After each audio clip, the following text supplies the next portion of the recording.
Hey guys, what's going on? We got a pretty cool video going on right now. We got my buddy John right here, and he's showing me a car that we're gonna relocate today.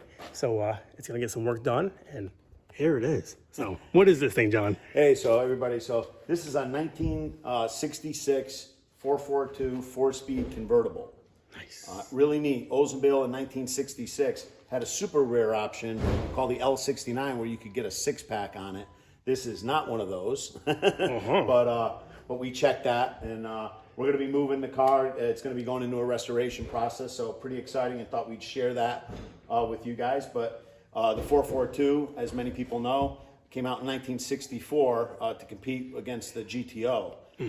So 442 started its life as a B09, a police interceptor package.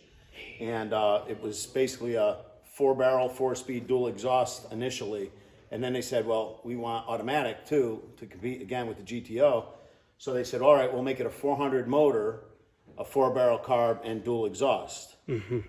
So that's how this one was configured: 400 engine, 4-barrel carb, and dual exhaust.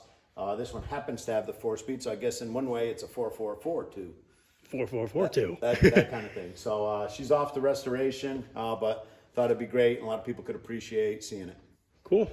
I appreciate the knowledge, John. No problem. I don't know much about the Oldsmobile, so it's awesome to learn about this stuff. And the Colonel, that's his name. He's going to teach us a lot about Oldsmobiles, and I'm super hyped. So thanks, man. All right, excellent.